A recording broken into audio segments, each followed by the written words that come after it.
Benny Nice in to the see you chat. here. What were we just talking about? We're like, save it. We're like, save this magic. We're for save the it, and now stream. we just didn't get it then or now. Damn it. Hold on. No. Wait. We were talking about keeping Twitch in our lives even as we stream, as we shoot again, and how it's like a good balance to find. It's important, hard but important balance.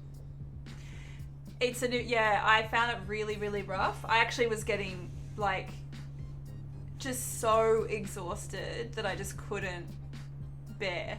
It was really, really hard. And then I dropped back to 2 streams a week, and I found that balance was perfect. So I'm happy to keep it at 2. And then, like, obviously I'm in lockdown at the moment, but I actually am shooting.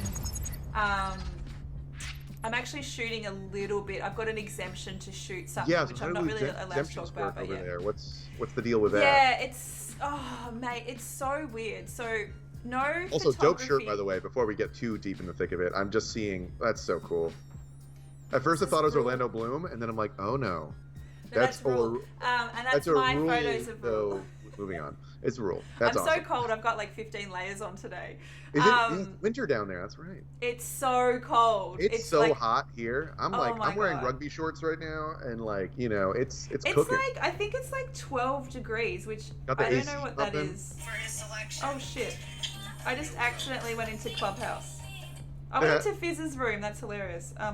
All right, let's check the actual degrees. What do we have? 11! Oh my god, that's so cold. What is that in Fahrenheit? So yeah, let's I'll look it up. What was it? 11 degrees C to it's 51 degrees. Well, it's not okay. That's when we're saying winter, cold. okay, that's cold. I That's guess maybe winter. for where you are, because I'm used to like I don't know. I'm used to like Don't you winter. live in winter. LA? Don't I you did, live but in I'm from LA? New York. But I'm born and raised in New York. Oh, okay. I So like forgot about that. you know, I mean, we're never gonna see that's blizzards like that different again. cold. Yeah, No, we're never gonna see. We don't get that cold. Yeah, but like I remember blizzards in like the late '90s when I was a kid, and I was like, the school days like were just like dropping like flies because of snow. Like, Oh, the my whole God. city just ground to a halt. It's crazy. Rash, what's good? So good to see you here. Oh my god, I visited New York. Hey, midnight. What year was it? 2000. The New Year's of 2003 into 2004. I went to Toronto and New York. It was the coldest winter in New York in 1,000 years, apparently. I've never experienced cold like that. Like, it was wild. It was so Shit's cold crazy. that my eyeballs were like freezing when I went outside. I'm like, what is this? I have no experience. I was 13. with this. I was walking to school. We'd be like park it up. Like we'd be like having snowball fights on the way to school. It'd be great. Oh yeah, it. Rush. We're never going to get stuff like that again. It's kind of a bummer, but we're never gonna get snow like that again. Is it? That's very cold. What up, Jimbo? Well, it's a bummer. Well, maybe not that it's like that cold, but more like a bummer that the world is, catching fire. But I've got this. Rush has noticed my lighting. We have a location change. This is my new house for a few months. We've had to relocate while there's major works at our house. So I've got a plant. That's the last time it was just a curtain, and I slightly changed the angle so you have a little bit of the picture as well. Last time it was literally just that curtain, and it looked horrific. It looks a lot what up, like Jazz. weed. I gotta be real. It does look like weed.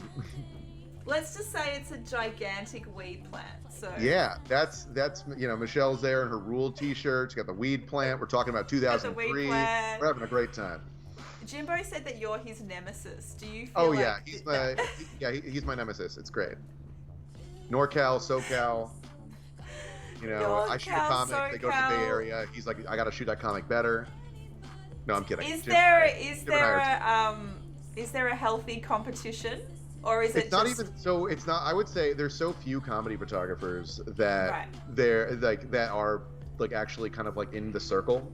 Just because the reason why we're able to do what we do is because we like earn their trust, and then once you're in, you're in. Like there's so few that it's like, and there's plenty of comedy for everybody that it's like we're never in competition. But like I'll see a pic that Jim posts, and I'm like, holy shit, that is so good. And I'll say as much, of course. I feel like we're like in a very good place of like just expressing support when we feel it, because like, why not? Who's got the time? I love that's a good way to be. You love gotta that. The be. That's music why whenever you're photographers posting shit, here I'm just like, that. holy shit, and then it makes you want to be better, you know, and which is great. So it's always I'm a big fan of all of the positive affirmation. I would say all the music photographers here are like that, but there's a group that are very supportive, and that's generally who I fuck with. They're and you were sorry, I forgot to say about the exemptions. So I'll tell you how it works. We're well past that. No, go ahead. Yeah. No. I still want to hear. I do actually. That was just like 4 conversations. Yeah, we're flying. Okay, so we can't leave the house here unless you have work exemptions for work, which is only specific industries. Photography is not one of those industries, so there's no people shooting at the moment. However, there's specific film and television have exemptions, sport has exemptions, and I'm currently shooting for stage production, and they have an exemption. So the fact that I'm shooting no audience, they're just rehearsing at the moment. So they're waiting for everything to open up. So I have an exemption to come and shoot all of their production still. So it's really rare that I would be able to get to do this, but it's that also sounds just like COVID or no. That sounds like an awesome job. Absolutely awesome job, and very, very, very lucky to be doing it. So it's actually referred to someone I'm not really allowed to say at the moment. So yeah. I think because some musicals were granted exemptions and some weren't, so they kind of it's on the low at the moment, so I won't say it publicly. Yeah, musical theater is not like photography. They're at each other's throats, you know, so we can't play them against each other. They're not like us.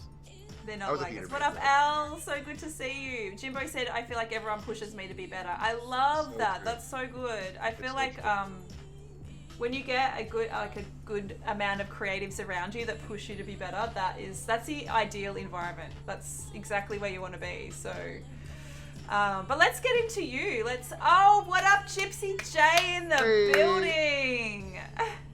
Yeah, fit is dope. Fit is fresh. I've got the Rule merch on today. I always say that I'll always wear merch when it's my own photographs. Nice. On the merch. I literally have like 30 layers on there. Will always have a comic give me like whenever like they're like, can I use this photo in my merch? I'm like, yes, but I need like the merch, you know. So I have like a little. Oh yes. Yeah. You know, actually, so most of the merch that I have is like that too. Is like photos that I've taken. So you just get to wear your own photographs. Yeah, exactly. I mean, are we the worst or what? Yeah. We are the worst. Yeah. And to push people to do more light painting. Exactly, Russ. Exactly. You've definitely inspired me. When these bloody light brushes will arrive in this country, I can't wait for that to happen. But our special guest today, if you aren't aware, is amazing comedy photographer and fellow Twitch streamer Andrew Max. Do you say Levy? Is that how you say it? I say Levy, but I never correct people if they say Levy. If they say Levi, that's a different Jewish name. Oh, so Levy. That's different. So right. that's with an I. But Levy, you know. Okay. AKA just off the six. I just call you Six. You'll be forever. I remember I used to say this to you all the time, but when you used to DM me back in the day, I was always like, who the fuck is Andrew? I used to get so guys, confused. for context, when I'm DMing her because we're talking on Twitch and we're talking photography. You know. No, he's absolutely DMing the most inappropriate things, guys. People already know I don't get inappropriate DMs ever. You don't? So is that what you said? Never. I mean, when you say that, is that disappointing or? It's so disappointing. I've said this so many times. Oh my god, am I allowed to? I feel like you'll get mixed reactions to that. Like, careful what you wish for / like same. Yes, lots of young people saying you don't wish for it, and I'm like, really? When you don't get any, maybe you do. Anyway, we're talking I'm in the about same boat as you. I don't get anything like that, so you know. You hear that, everybody? Send us. Everybody, our DMs are open, is what we're saying. Yeah, the lines are open. DM number 1. Oh, Jim, did you put that away? No, I'm kidding. Totally. Well, let's go back to the beginning with you. I want to talk about how you started, because you used to do a little bit of comedy yourself, didn't you? Or comedy writing? Well, so I moved out to LA for screenwriting, like everyone and their mom does. And I had like what I thought was like, you know, a good headwind or tailwind, not the opposite. Good tailwind. I had a specific pilot that was actually like being developed at CBS, which is really cool. It was about my time working in the restaurant industry, which I didn't realize like was cringe at the time, but like now I'm looking back on it, I'm like, it's like I was like the hero of the story, and it's about me as a maitre d', and I was just like, bleh, like I was 22, like unbearable.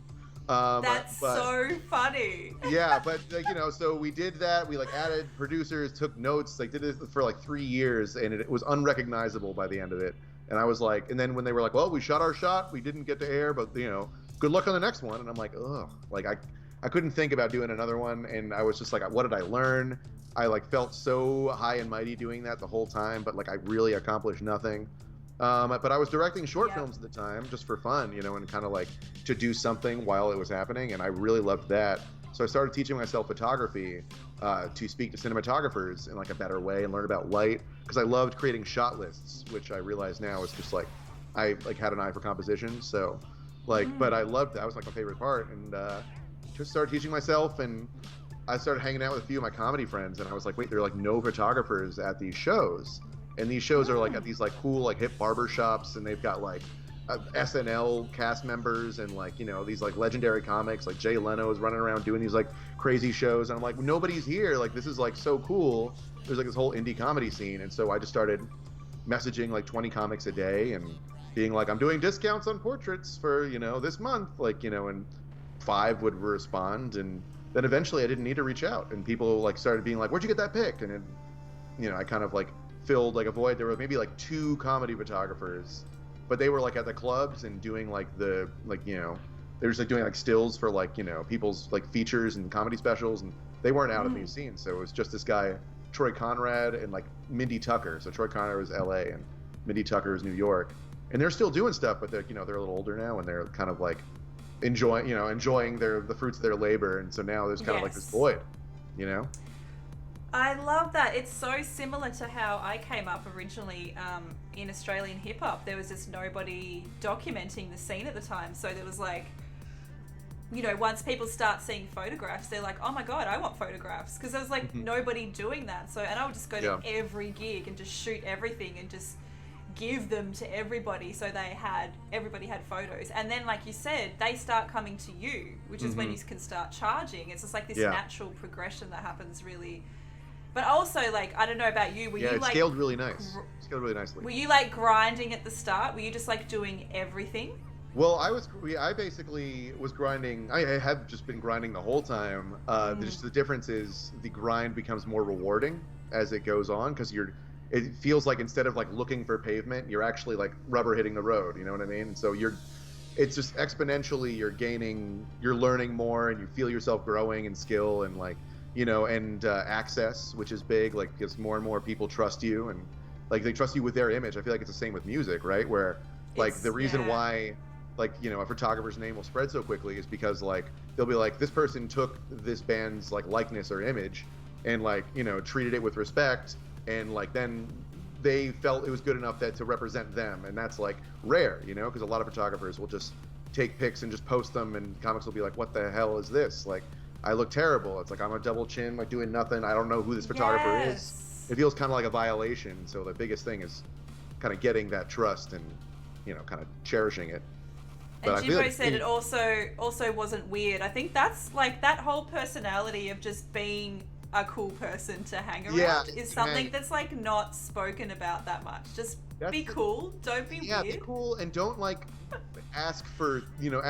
don't demand things of people. You know what I mean? Like, if you are not like a drain of energy, like, you will be welcomed back. I'm very fortunate to be at a point, I feel like, where I'm kind of like adding to the equation instead of like subtracting from it. So I'm not like taking someone's mind off their show. I'm providing them with like a future show poster, and they know it. They're like, wow, this is going to save me like a whole photo shoot later if I'm in the green room and I'm shooting a picture, and I'm like, I'm going to give you negative space above your head so you can put like, you know, Ron Funches performing like at these places, you know? And they'll be like, like, and, you know, It's just like an easy poster, and it's painless. You just rip it right off. You know, and they're like, you've touched on some really great things there. So you've touched on the trust element, which I think is probably one of the most important things. You're not asking anything of them. Like, you're actually there providing them something. So that's going to they're going to mean they want you around, because because like what a lot of people do is they get into those spaces. And let's say, for example, when you were trying to get into comedy or comedy writing, people, what they do is they use that opportunity to try and get information. And then if you're in that space and you're like, what do you think about this? Or how do you do this? And they're like, I'm just about to perform, dude. I don't want to talk to you about this right now. They'll remember you as being a fucking drainer. Yeah. They don't want you around that space. They just want to be able to perform and chill. And then you, if you're there just taking photos and providing that at the end of the night, they're just like, oh my God, there's this cool guy who's just hanging out, taking photos, gives them to me at the end of the night. We want to get him back next time. And one of the biggest things is kind of figuring out their boundaries, like in respect, or like, which can include me just directly asking them, being like I know, for instance, that Eliza Schlesinger is very like, she is very protective of her image and appearance, like because she like runs her own life as a business, which is a badass. She's a G. But like I know that like, just she would prefer that I check in with her before I shoot. And like sometimes she's like, I'm just feeling like doing the comedy today. I don't want to think about a photographer. Like, and I'm like, great, and I check in with her and I just put the camera down, enjoy the show. But other times she's like, yeah, go for it. And then I'll send her the pics, and she like, so we have now, she knows that like if I'm there, like I'm gonna respect what she wants to do. You know what I mean? And it's like, and that, I feel like that is like so important. Like there's some photographers, I feel like, especially younger photographers, or I'm when I say younger, I mean like people who are just kind of getting into the game. Like they will try and get it for the portfolio. They're like, oh my God, I've got this person who's like got a Netflix special. I need to get pictures of them, or else like, it's a wasted opportunity. But then that person remembers you as like someone who just like came in there and is literally trying to like cling on to that image and use it to like, grow your portfolio, when really you should be growing your relationship with that person. Like, there's no respect for boundaries. Like, that's so important. And like you said, if you're not sure, asking if you're cool to shoot in this space. Like, specifically, I think backstage when people are before a show, I know, like, I've worked with certain artists that they're totally fine for you to shoot, let's say 20 minutes before the show, and then they just want their alone space. And like, you need to establish those boundaries, because they just want to, and they kick everybody out. They might not even have band members. They just want them to be by themselves. And so and other people are like, oh my God, shoot everything, shoot the whole thing. I don't care where you are, just go for it. So everyone has different boundaries, and being able to either sense that or ask and just establish what that is really, really important. And you've worked with these artists in particular so many times that you know exactly what they want and when they want it, and so that lets you put yourself in a position to get the best pics possible, because they're in like a mood where they're like, I've got like the jitters and I would love a photo shoot. Like I would love to just like do something crazy backstage, like, but then like that they like to have 20 minutes alone. So then you're like, hey, that was great. I'm gonna get out of your hair. Leave them wanting more. There was one comic, Kyle Kinane. I don't know if you're familiar with him. He's kind of like an older comic, but he's like he's like a comics comic. He's been doing it forever.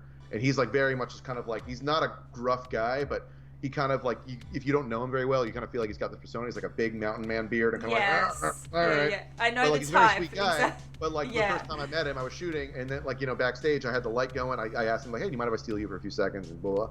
And then he did like, okay, we're done. Like in a get up thing. And I'm like, okay, this is the feeling I will opposite of chase for the rest of my life. Like I never want to have them tell us we're done. I want to tell them when we're done. Like, and that would say, cut it off, last 10%. It sounds like we're very similar people in that regard, because I know exactly that feeling. You're one of my favorite photographers, and I love your style, and I feel like we've got a similar. I am just inspired by your style. So. Well, I remember the first time I ever saw you streaming, and I was like, oh, we actually have a very similar shooting style. But I think also there's a similar intuitiveness as well. Like you can feel, like you can see it in people. You can see when they're like, where you're not welcome. You're like, okay, this is awkward. I need to go now. Like, and you don't want to be in that position. What up, Katie? Nice to see you. Thank you so much for the subby. 16 months, let's go. Oh man. But that feeling of just like, you don't want to overstay your welcome. Exactly. You want them to be, you want to get the shots and then be like, okay, I'm done. And then they remember that as a really great, quick experience and you were able to get really great stuff. Not them go, okay, well, get the fuck out. I may regret saying this out loud because I've never actually said it, but like a weird inspiration or kind of guideline for me, like that kind of was like, here's how I'm going to carry myself, because we're not just photographers, we are our own business, and so we have to kind of have our own corporate culture. So my kind of corporate culture was inspired by George Costanza and Seinfeld in that episode where he realized that he will have like one good moment, but then he overstays his welcome. So he's like, I'm gonna have that moment, and then I just leave the room, and I just go. He'll say one funny thing, and he'll be like, bye bye. Okay, I'm done. I'm gonna leave them with that. Exactly. So I shoot, and I'm like, we got it. Thank you so much. I'm out of your hair. I say I'm out of your hair a lot because that's just like kind of one of my kind of comfort ticks, being like, hey, listen, I know you got a thing to do. Like, I'm not your priority. I appreciate you. I'm out. And that's it. Yeah, totally. I mean, I feel exactly the same way, and that I think comedy and music is quite similar in that they're quite sensitive people, and you don't want to piss them off. You want them to get them when they're feeling good and they're in a good mood. And being really quick and being able to get in and out, it just leaves a really good memory, I guess, because they're like that you were able to get in. Oh my god, that was so. I always say I'm going to make this as painless as possible. It's going to be really quick and painless. I'm going to get in, get out, and we're done. And then they'll remember that. They're like, oh my god, this was the easiest photo shoot I've ever had to do. And like, good, that's what I want. I want it to be easy and fun. And their perception of the photo shoot is so important for whether or not they like the photos. They can get the exact same photo if they hated the shoot, or if they were like, it was so annoying, it got in my way, and blah, blah, blah. Or, if they were like, it was a long shoot, I was exhausted, I hate it. They'll look at the photos, they won't even realize why they're doing it. They're like, I just don't like these. I can't even look at them right now. That's so true. The perception. But if they enjoyed it, shoot. if they had fun, if you show them one where you're like, they're like, they're gonna want that one.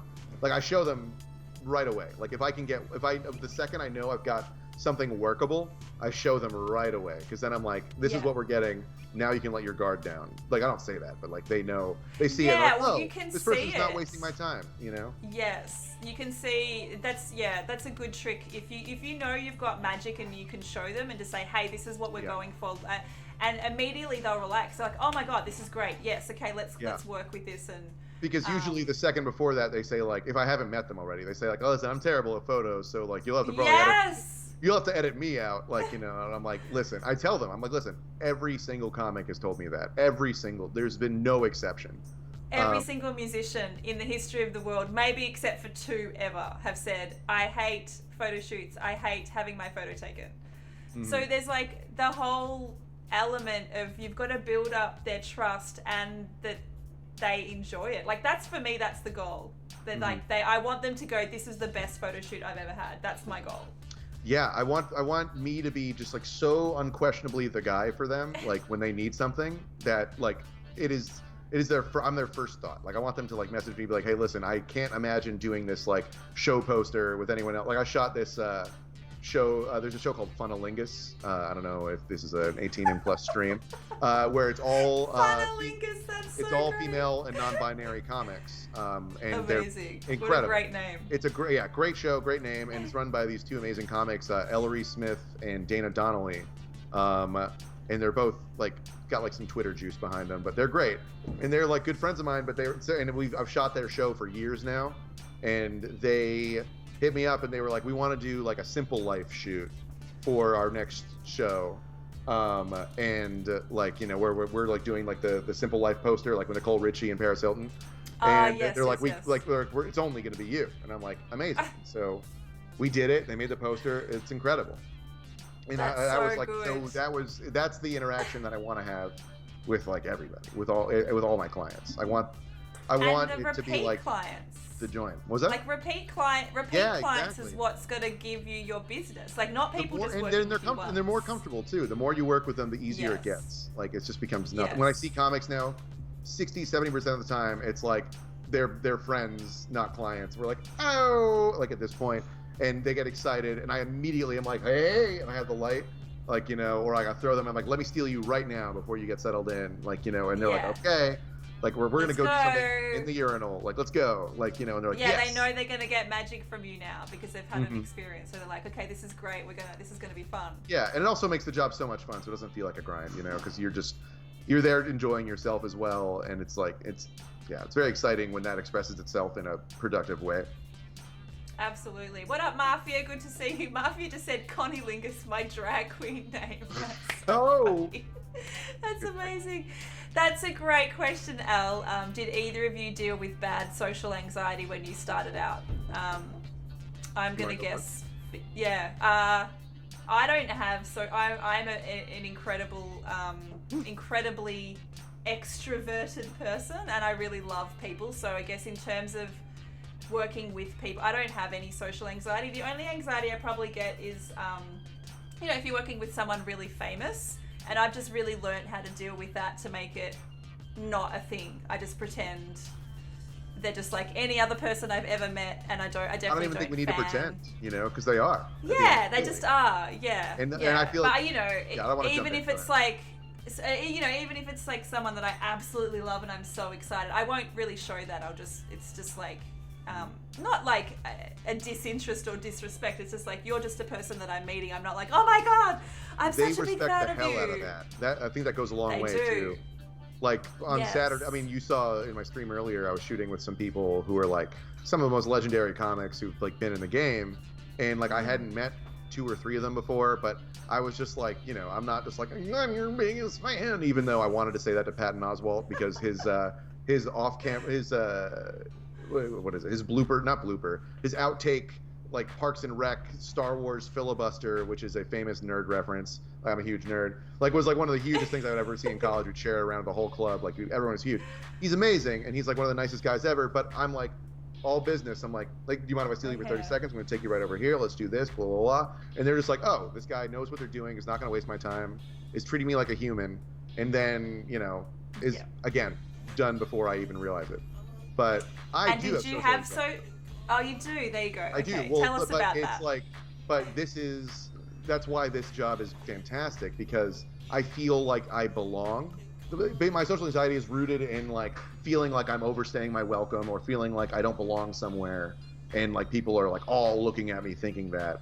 But when I get hired to the show and I have all access, I know there's nothing I can do wrong. I mean, there's plenty I can do wrong, but like I know that if I am professional and I just do my job and I just know the rules, so I'm able to like let my guard down and just go with the flow and go with my gut, and that is it's extremely relieving. And that breaks through a lot of my anxiety. And I know that at these shows, like I'm not just like someone who bought a ticket and is there and I'm like, maybe I can sneak a picture in.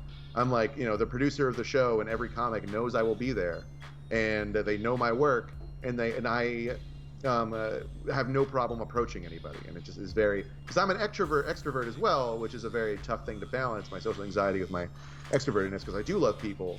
But then like, you know, kind of later in life, like, you know, Gordian knot of social fears is like, I like am overextending I'm like too extroverted, and oh my god, I've now like everyone hates me now, and I've been out here and I'm like trying to like make friends with everybody, and oh no, like now they hate me, because I want them to like me. There's definitely that balance, isn't there? Like you know, as extroverted as I am, I'm also incredibly intuitive, so I'm not a really loud extrovert.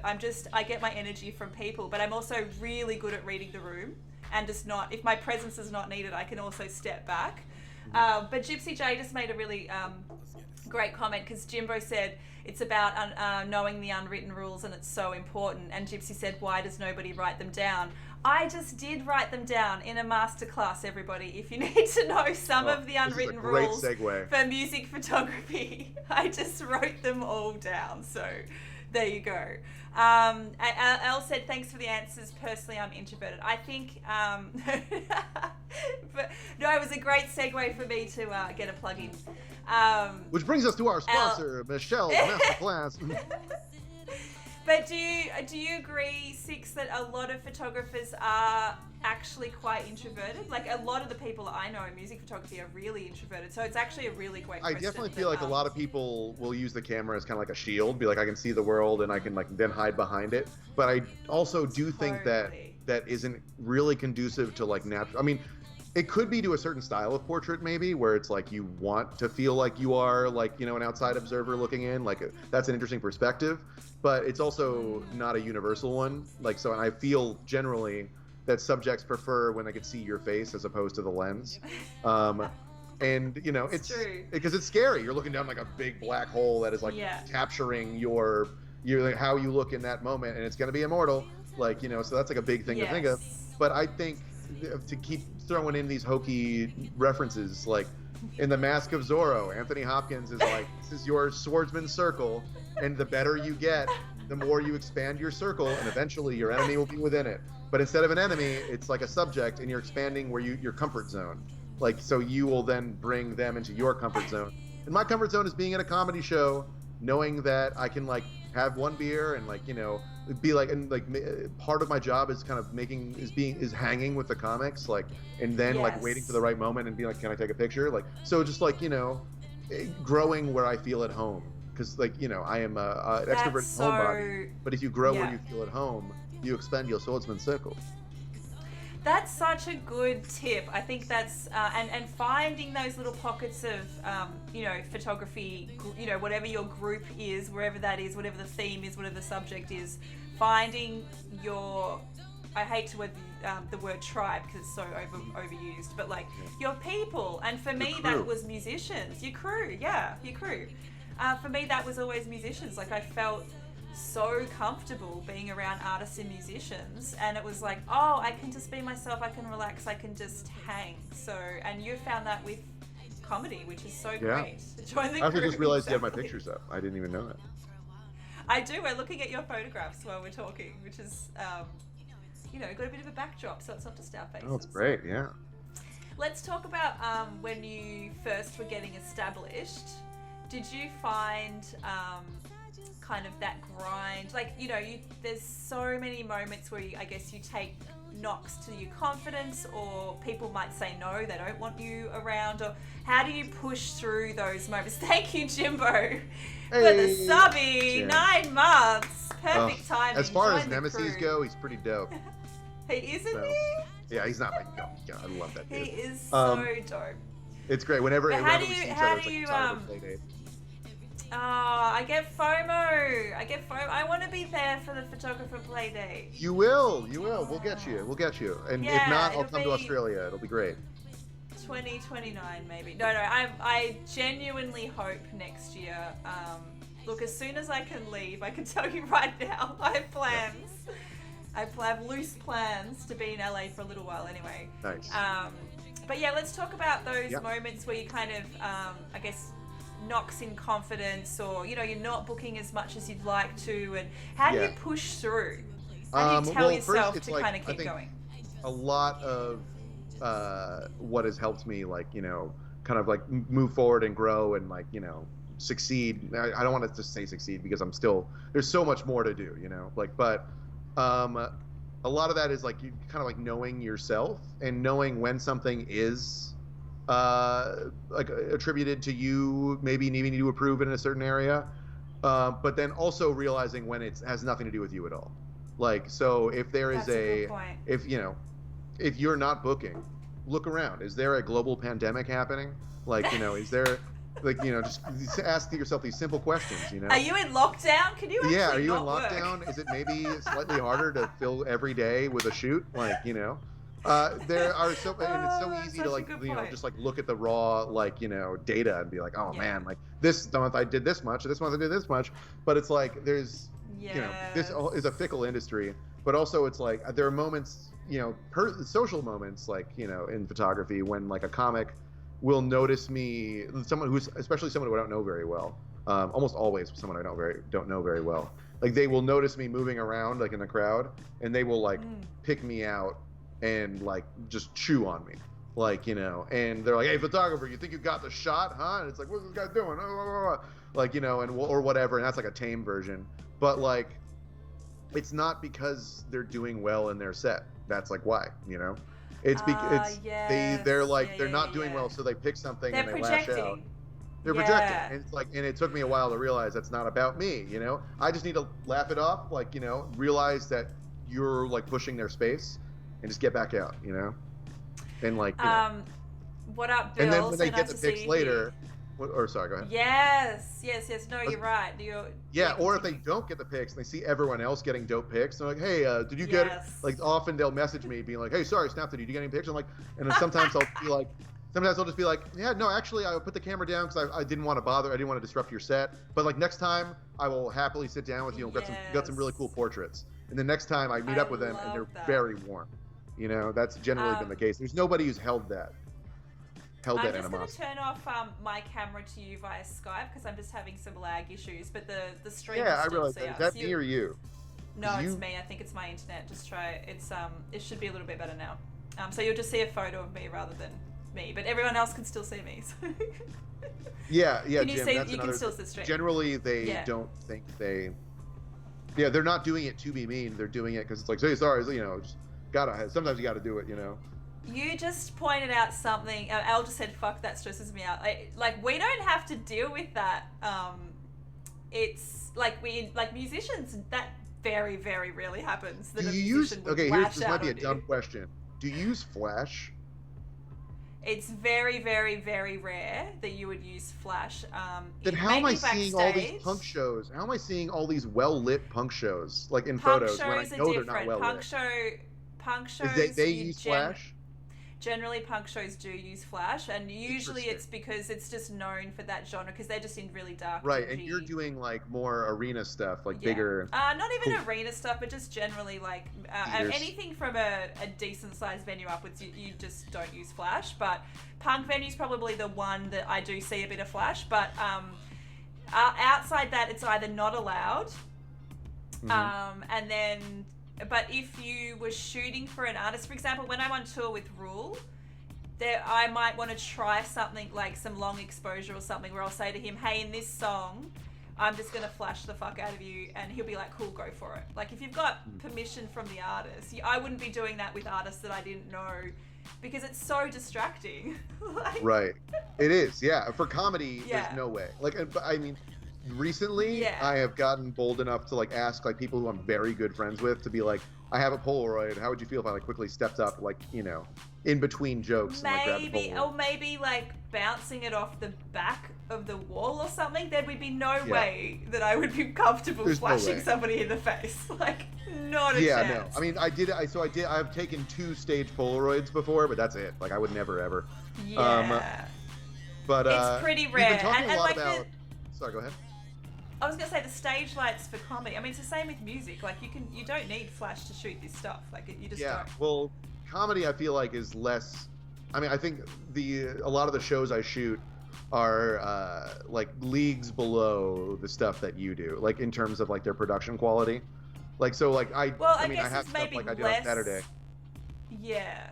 Maybe but like sometimes they'll like they have no idea how lighting works. Like their comedy producers aren't like production managers. You know what I mean? It's like a spotlight. There's sometimes I have to. I mean, over the past 2 years, 2-3 years, I've gotten in the habit of like a week before every show being like, "What's your lighting situation?" And they're like, "Oh yeah, it's inside, so there's lights." I'm like, no. Like, I mean, what is your lighting situation? Not does this bar have like any illumination? I'm not asking if the bar has electricity. I'm asking if you have a spotlight. Like, if you have 2 points of spotlight and a hair light. That's what I'm asking. Like, you know. Yeah. And then I said, he said, is comedy typically lit for video? Is that a thing that you would find to be true? Say that one more time. Bill said, is it? Yeah. I see that. Yeah, sorry. I appreciate it. I think we are on a bit of delay. I'm sorry. So a lot of comics do tape their set, but lit for video is very generous to that. Like, again, unless they're like hiring someone to do it, they don't know what they're doing. Like, they don't know what they're doing. There are people who are known for producing really good tapes, but like they don't really bring their own lighting. They basically just like know where the good lighting is and are like, okay, you're gonna do a set at like the Lyric Hyperion, like we can tape, that'll work. Like we'll meet at this day to shoot that, you know. Yeah. Yeah, Jim is absolutely right. It's lit for making me mad as fuck. That is. Yes. Look, I feel that like too. I feel like comedy, it looks like, from the photos that I'm looking at, it looks like the gigs that I would have shot when I first started out. It's like smaller venues. Also, I haven't There's updated my lighting website situations. in a little bit because I do most of my work through Instagram. So I was actually going to ask Yes. if you wanted to quickly switch to the portrait page. Let's do that. Oh, we can do Because that. we've been talking Yeah. a lot about the backstage portraits. These are like just my I can shoot That's no a matter how great bad idea. your lighting photos are, you know? Let's look at the portraits. Let's look at this one to start with. I think this is a good starter. Oh, actually, that's an Australian puppet. That's Randy Feltface. What He's an up, Australian Randy comedy Feltface? puppet. I Yeah, feel like that's I've Randy seen Feltface. Randy. He's actually touring in Feltface Australia right before. now. I don't know how he's touring in Australia. Most of us are in lockdown. Maybe he's touring in WA in Perth. Maybe. They're not in a Perth. lockdown. We don't talk about Perth here. Fuck Perth. Well, maybe he was touring. Maybe I think before the lockdown, but it's called Purple Privilege. No. I think it might They're be... definitely there has been moments when have been out of lockdown. Oh snap! Benny knows Randy. There you go. He's fucking hilarious. There you go. Yeah, it just reminds me of... Oh, what up, Sly Dog? Thank you so much for the subby. 8 months. Let's go. I feel like... yeah, I mean, I love your backstage portraits. This one that's on the screen you actually showed me last night after the show. Yeah, that was on Saturday. Shot. That is how you would talk... This is what we do talk about in DMs, guys, just in case you were wondering. It is all photography related. And just gassing each other up. Just good vibes. All good vibes. Just like, that's a cute dog. That's a great photo. You've got a cute dog. That's a great photo. Basically, back and forth until we die. Exactly. How do you light these backstage portraits? Because you're bringing lights with you, aren't you? I'm actually using those same lights right now. Maybe I can kind of... Yeah, do a show and tell. Like this guy right here. This is like Pixel tube. It's like an LED. Yeah. I use like a Chinese knockoff Westcott. Cool. Yeah, the brand is Yongnuo, and they're like everything they make is fantastic, and they're literally 10 times as cheap as like. I love 10 times as cheap. That's this would be like this is like an ice light that would be like literally $700 from Westcott, and I have been using these same $60 lights for backstage stuff because they're so slight they can take a beating. I put them in like one over-the-shoulder bag, and it's all about a light footprint backstage. Yeah, absolutely. Yeah, because I don't know where I can set stuff down if I'm going to a new place. I may have to keep everything on my back the whole time. So I have stuff that I can do that. Like I can like sling it over my bag, and I have the camera in front with like a little holster that I can do all that. Bill's got it. Bill. Okay, cool. Oh yeah. Mad Australia, welcome to the stream. And UX Franks has said, which is better, Unsplash or Pexels? Do you use either of those? Not as a photographer. I don't either.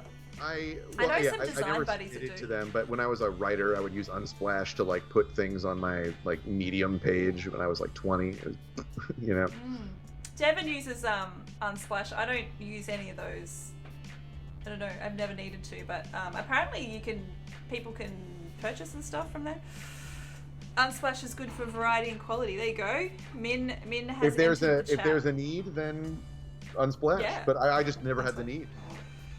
Yeah, I know a lot of design people that use Unsplash. So yeah, it would be that's exactly who would do it. Stuff. The Devons, Devons of the world. The Devons of the world, yes. Who run the world? Devon, just Devon.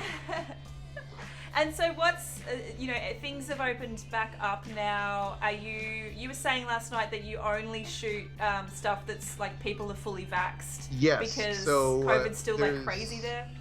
Yeah, I know you've got an international audience here. I know I see a few American homies in here, but as you guys know, in the U.S. there is a bunch of vaccine hesitancy, which I think is embarrassing, and it's like there's a big push in a lot of areas, like not for like if you don't get it you go to jail, but it's like if you want to go to a concert, like you should have a vaccine, like it's just you're protecting yourself, protecting other people.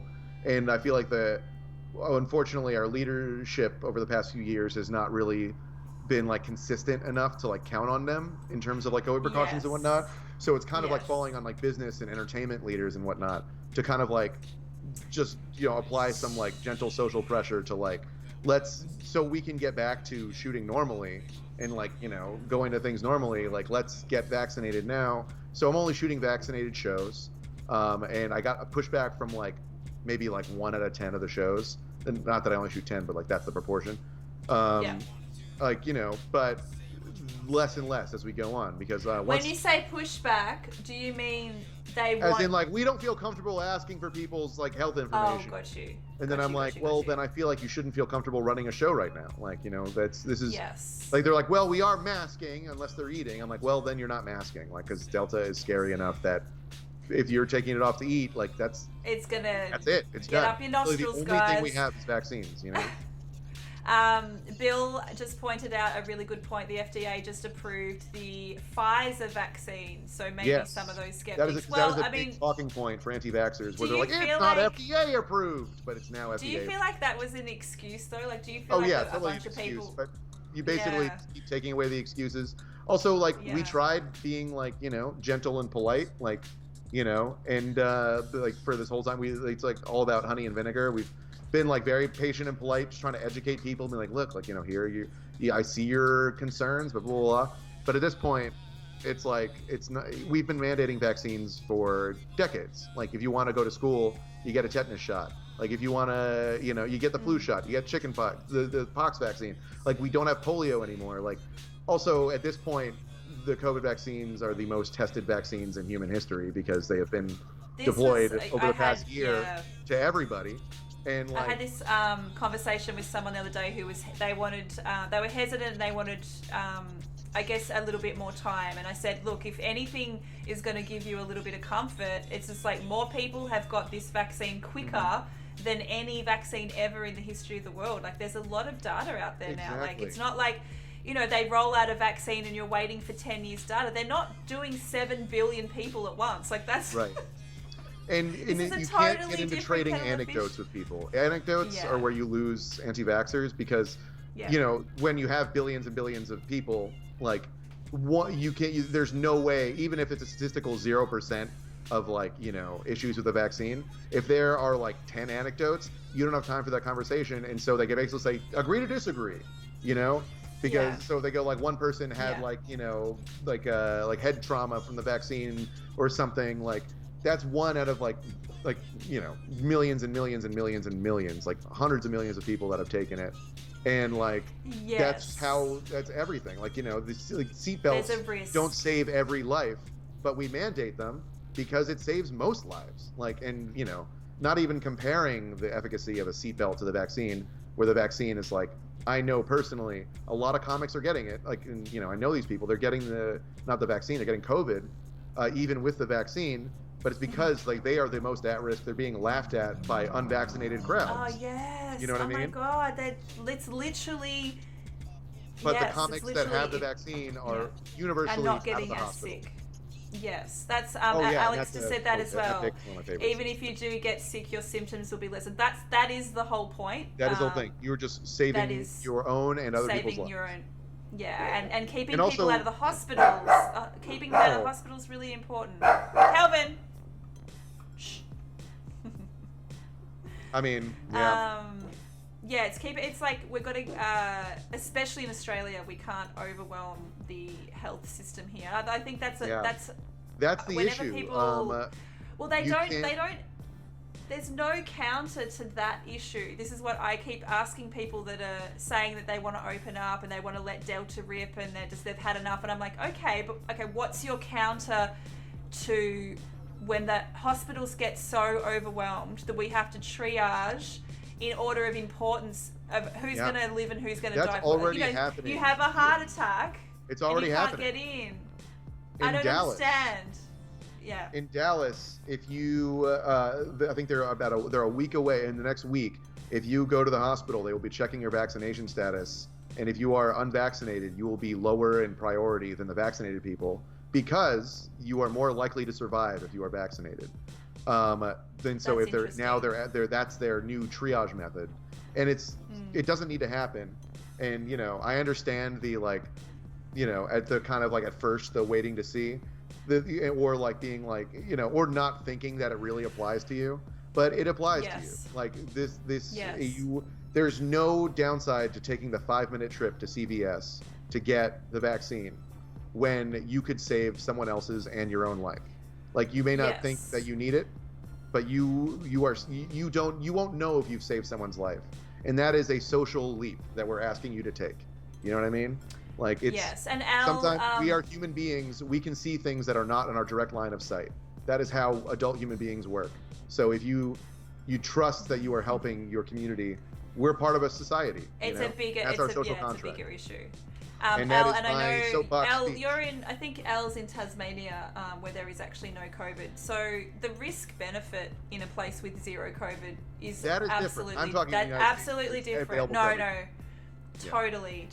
It is a completely different analysis. It's a different. Well, she was just saying, and it's a good point. There's the responsibility for if there are any long-term effects for a vaccine. It's been waived, and in a country, in a state like where she lives, there's zero COVID. There's a completely different risk-benefit analysis compared to, let's say, Sydney, or like, let's say, somewhere else where there's an outbreak. Like, I mean, you can't even compare America. We don't have anywhere near the amount of COVID. I am especially impassioned because it's embarrassing that we have this wealth of vaccines, and we have enough, and people are just like, the one winning point I have with whenever I talk to an anti-vaxxer is like, would you accept healthcare if you were sick? Like, if you got sick with COVID, would you accept healthcare? And if they say yes, then it's like, this is healthcare. This is the healthcare you need to accept. Yes. What up, Underphone? Nice to see you in the chat as well. I've heard people, then they'll say, well, this is ridiculous because we accept smokers and we expect people that are obese and stuff like that as well. That's what they come back with. Right. Well, I'm not gonna catch your obesity. You know what I mean? Like, like with smoking, or yes, your lung cancer. Yeah, that's a good point. That's not contagious. Yeah. Yeah, that's a really good point. It's a whole thing. But yeah, so anyway, it's a long way of saying, so I think I've made the professional judgment where, for my own safety, and like, just because I know that there are comics who look at my pictures and are like, I want to go to that show because it looks really cool. I want to if they ask me to shoot the show, or I'll ask the producer to get on it, I feel like there's a professional obligation to not send people to shows that I would not want to be at. So I only shoot vaccinated shows. And after the initial pushback, people being like, "Oh, I feel comfortable," like from like maybe one or two people, it's universally accepted now. Like it is now so easy to get the vaccine, and like people are seeing how serious it is. I think people are understanding, like, we have to do this now. It's like, if you want to be safe, like, let's do it. I was talking to my friend Briggs on the phone this morning about this stuff, because he's an Indigenous Aboriginal. Is that who's on the screen? Martin is that person as well. And he put up a big post yesterday about get the vaccine and save your nan. And he copped a lot of flack because there's a lot of hesitancy in his community, and for the same reasons that I'm assuming there's probably hesitancy in the black community, and there's distrust of the government, and there's historical context. And he just said, I need to be the person that stands up in my community to say, this is actually bigger than us. This is actually about our elders and our, right now there's and children. There's an outbreak in Shepparton, which is the hometown that I'm from, and where Briggs is from as well. It's got one of the largest Indigenous populations in Victoria. And, he's doing the responsible thing of saying, we need to protect our community here. And he took a lot of flack for that, but he's like, I'm happy to do that because this isn't about me and what people are going to say. They're going to say I'm on the take and, I'm a sellout or whatever. But he's like, this is about, our entire population. If it gets into Indigenous communities, that's fucking devastating. So, again, you're able to see the wider context. Minorities have been historically mistreated, by the government. Like, if you look at Tuskegee, like, you see the horrors that, the military did, and like, and like the healthcare industry, like to African American communities. It's insane.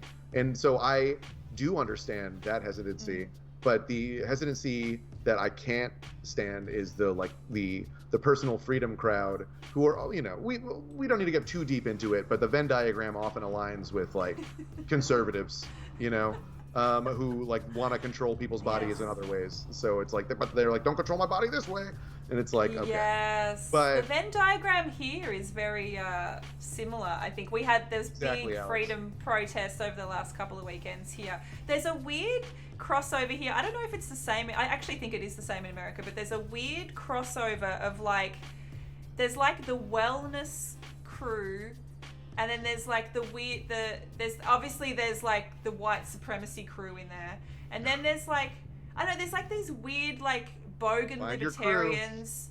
There's like, but they've all come together in this particular way. I don't know, where somebody were able to articulate it the other day on Twitter, and it was the wellness crew though. Have you noticed, Jimbo? Yeah. Like the people, I definitely have a lot of fitness people that are really into that.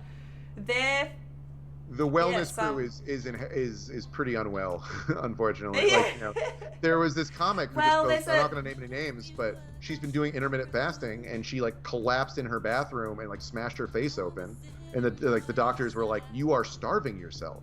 Like you don't have anything in your body."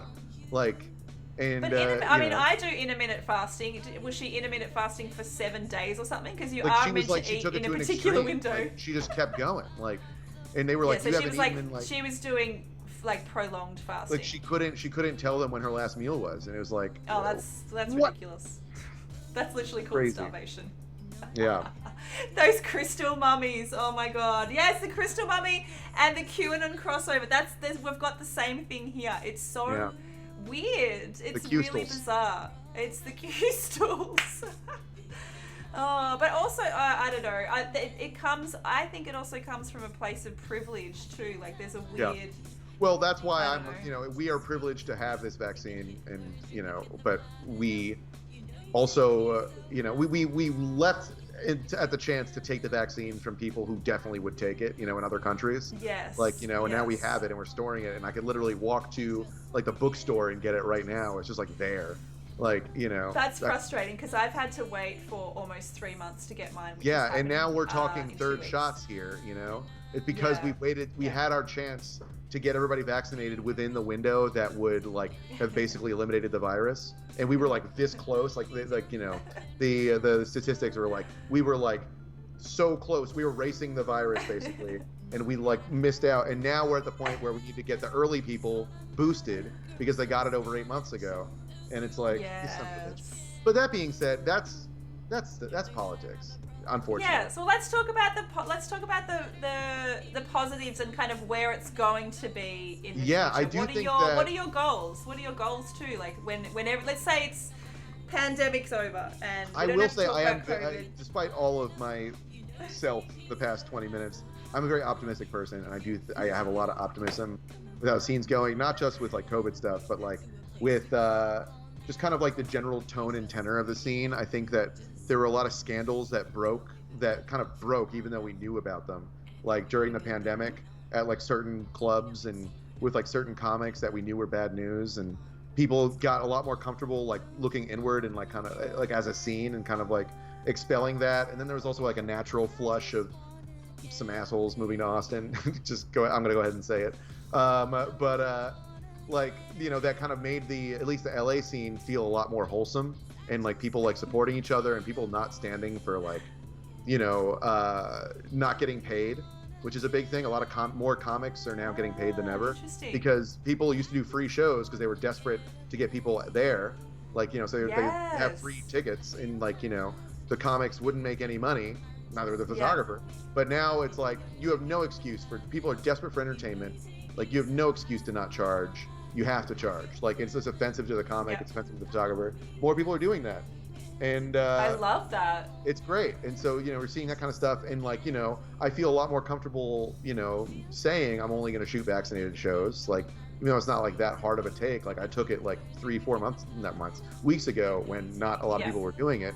But now it's like the Comedy Store is now doing it, which like gave a lot of like kind of like hesitant comics cover. It just kind of feels like things are going in the the right direction, you know? Yes. Okay. And so, I mean, you've got to feel so much more comfortable being in that space where everyone's vaccinated. Do you feel like you Oh can my just God, do your yeah, job? like You're not having that to concert, worry about getting COVID. not concert, like the venue I shot on Saturday, that gorgeous theater, like, you know, it was a fully vaccinated crowd, but I felt totally safe, and the crew was all masked, and they had, Yeah. like, you know, rapid testing, and they did it all, and it was great. All of the things combined is so great. I think we're hoping. I really hope we start bringing rapid testing in for gigs and stuff here as well. We don't. For some Our reason, testing the apparatus technology. has gotten so much better since it was embarrassingly Yes. awful in the beginning. Like, Well, I can walk over 5 minutes away to, like, there's around it's theater parking lot where they have like these like canopies with like eucalyptus trees and like a little lounge set up, and you get your nose swabbed, and then you get a text 30 minutes later being like, "You good, fam?" Like, Oh my like, God. Well, apparently rapid testing was developed in Australia, but it hasn't been approved here until quite recently. They're starting to use it in certain we places. get it. You're but, awesome. Oh my God. No, Jeez. it's not that. It's actually the opposite. No, I'm kidding. I'm totally kidding. I believe I mean, imagine it being developed here and then our government not even approving it because it apparently wasn't like... Because it's not 100% effective. It's like, for fuck's sake, if it's like 50% if you catch effective, one person, it counts. Like, it's great. Like, I don't understand. You've saved a life, you know? Like, absolutely. I mean, it's just like all of the things. Like, do all of the things. And then, I got the nose swab recently. I don't know what face I made, but it was real fast. He was almost done. I've had 3 tests in the last week, so I've had so many now, and they don't get any more comfortable really, but it's quick, so that's good.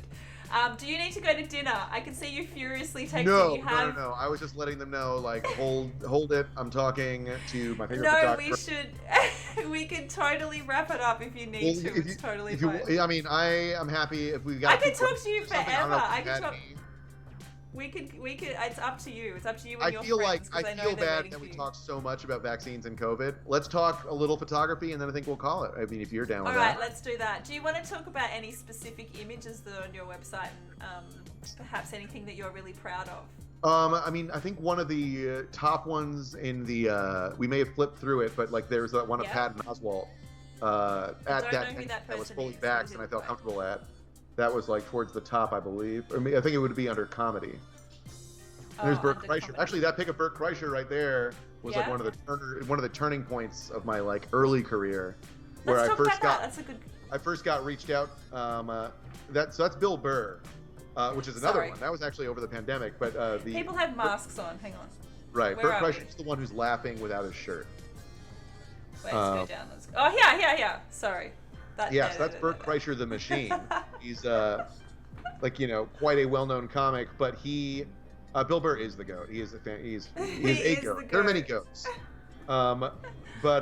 So this pic is actually his social media, like, everywhere, which is fantastic. But he's like one of the biggest comics in the game, and his manager hit me up like 3-4 years ago, and it's also an emote on Twitch. I just put it in your thing. Oh, look at that. Yeah, and it was like one of the first times where I got hit up for like a studio shoot by like a manager of like a larger comic, and they're like, "We saw your stuff, like, you know, we saw this guy post it. We like want to get you to do that." That was where I started taking myself more seriously as a specifically comedy photographer.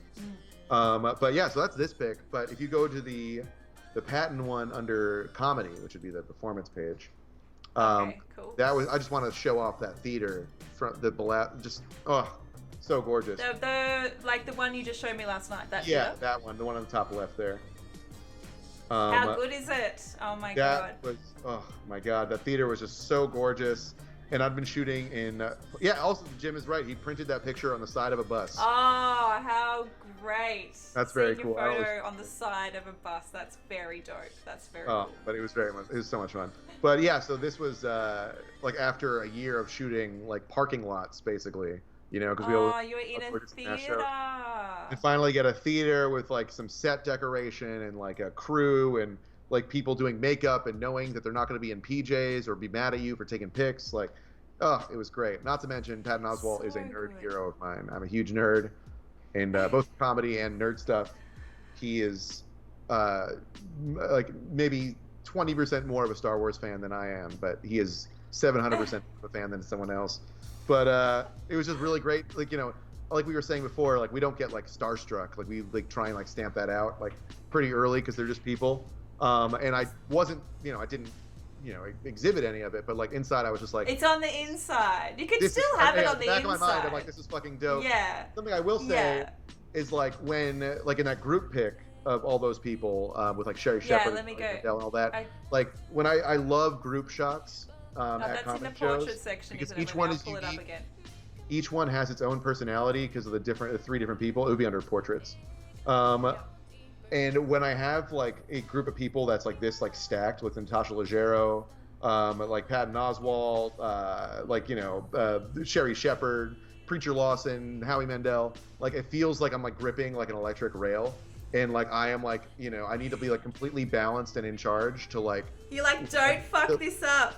Yeah, exactly. But it's like, it's exhilarating, and I love that feeling, knowing that I'm holding the attention of people who have a million better things to do, and knowing that then you can land that ship and be like, thank you so much, guys, you're done.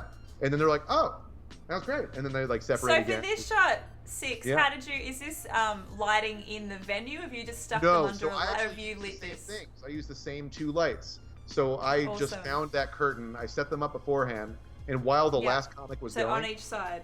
Yeah, one on each side, kind of 45 in. Yeah. And while the last comic was going, I went up to everyone else in the green room and I was like, hey guys, this is like you putting your social anxiety down. I went up to them, I'm like, hey guys, like, in about like 2 minutes when Patton is done, I want to scoop you guys and quickly do a group shot. It'll take 30 seconds. Just meet me over there right when Patton leaves, like Patton gets off stage. Yeah. And they're like, oh, okay. Right. Like, yeah, cool. And I did that to everybody, all 10 of them. And then I had a PA message Howie, and then I like assembled them together. And then they were all chatting with each other, and I was like, all right, guys, I'm going to steal you for 30 seconds. Here we go. I'm going to talk the whole time. Yeah. Blah, blah, blah. And you don't let them break, their concept. You just talk the whole time. And then I'm just mashing the shutter. That's the good thing about having the whole thing about having continuous light. That's so good. Just get 500 photos. Exactly. Takes so Patton many is absolutely photos. as nice as he seems. In fact, he is texting me like almost right now being like, can I please get that picture? Can I please get that picture? It was so great. He's so nice. That's cute. And but yeah, so I'm like, okay, and I like direct them a little bit. I'm like, all right, give me a dramatic middle distance look up this way. You're all noir detectives, or like, you're tigers with secrets, or I just say random stupid things, and even if they ignore it and burst it, like, what the hell's that? They all laugh. Well, I'm like, love it. That's what I get, and that's these guys. Like I told them, like, you guys are old Hollywood stars, and they all started laughing, and that's this pick. Like this is like the one that works. I love that. That's so like, good. I think it's the most exhilarating thing ever when you can successfully get a group pick and you just show comics. A group photo is so hard to get everyone that looks right, good. And they're all their eyes are open. They're looking. Yes, in the right they're not direction. Someone's not blinking. Yeah. Oh, exactly. That's why you have to take so many photos because there's always one person. Exactly, because there's going to be one where shot. one was like, and I'm like, I'm not serving that comic well, but in this one, everyone looks great. Like It was It's awesome. such a great photo. So exciting. Do you have another photo that you feel like was like a career-defining moment maybe that we could look before you go? Let's think here. Once you... Here, no, I'm not going to have you do it because it's on a bit of a delay. I'll actually pull up my own website here. But... Let's see. I wouldn't say career defining, but I think time defining is that picture of Melissa Villaseñor. So if you go back to comedy, the comedy page. Yep. And you scroll down a little bit, you'll see a girl in a multicolored top, like with top down stripes. That's Melissa Villaseñor from SNL. Yep. And that with like the crazy wall of Zoom behind her. Yes, that was the first show I shot after the lockdown in earnest. And it was like in no audience, a complete Zoom wall show. Wow. And it was like, completely like, rapid test. It was the first thing I did with rapid testing. It was like socially distant. The crew was like all like, a million miles away from each other in a giant like hangar. And that was like this show. This was where I was like, I think I can still be a photographer after this, after COVID happened. So yeah, I think that was just like a sentimental shot, and it was like this comic enjoying herself, like and truly enjoying herself, like after like the time they've had, like where they're like, am I existentially not relevant anymore? And this is like, like I think 900 people tuned into the Zoom, and it was just great. Amazing. I love that. But how nerve-wracking is that first show when you're like, can I still do this? Can I like, still do it? Can I Not only do I still have it, but is my career even viable? Like, Yeah. will is my there career even be viable? my So, career? yeah. But yeah. Yeah, that's so, yeah. But still, I mean, that's really positive for those of us that are still in lockdown and wondering Exactly. those It'll things come back. It's going to happen. It's a matter of time. I know it might be some time, but the vaccines, like, they're coming. Like, it'll happen. It's just like... They're coming, guys. They're coming. You're coming. I know, but, I think that is so much more heartening than, like, last year when it's like, we don't know what the other side of this looks like. We have an idea, So I think it's going to... I am optimistic. I think that, if anything, we're gaining clarity and perspective, and that is always a good thing. So... Underphone just said, yeah, that's the question that gives me almost daily anxiety attacks. I could also say that just from my experience of when we've come out of lockdowns, like this is our 6th, we've gone in and out 6 times, but every time it's opened up, it's come back so quickly, and actually to a point where there were moments where I was just so overwhelmed. So I definitely feel like it's going to be positive. We're going to have like this renaissance period of us just being crazy busy. It's going to be so great. I'm just like I'm very optimistic as well. I'm personally just looking forward to next year. I'm kind of just like I don't have any expectations on myself for the rest of this year, and just saying just looking forward to next year and what's going to be possible. If you set the bar low, you always hit it. Yeah, so we have got to get the majority of the population vaccinated, and I think it's going to look a lot more positive. So, I'm with you as well. I'm looking at it positively. So, that's probably a lovely place to end, and you can go and have your dinner now that I can't wait. I haven't eaten today. I'm excited. It's going to be great. Great. Are you getting Mexican? We were, but I'm thinking, I don't know, I really want to get sushi. Sushi, hell yeah! Oh with my my god, vaccinated friends only. Although this show, a few shows this weekend, there are a few comics who were unvaccinated, who now have been vaccinated, and that's like a hopeful thing. We're like, we have to cherish those people, the people that go from unvaccinated and like can break out of the cycle of like misinformation, because it's a lot harder than we give it credit, So, yes. That's my good news. It's happening. What up, so nice to see you. Alex has said from the film industry, I can say it's been insane. Live events are going to be nuts. It's definitely going to be crazy. I've seen a lot of live music events in America that have come back, and it just looks crazy. So hopefully it'll be the same everywhere. Fingers crossed. Fingers crossed. All right, I'm going to pop off the show. Yes, but guys, follow me on Instagram, just off the 6, same with Twitch. Yes, it's just there. There's a Nightbot that just came up before. If you click on that link, you can go and follow 6. All and right. Thank you so much for hanging out with me today. Michelle, and jumping in you're at the last amazing. Always a huge fan. Happy to be your friend. You're the best. Catch you later. And can't wait till we get to smoke that Jozza for real. That Jozza. Yeah. I get to come to LA next year. Gonna get a little high.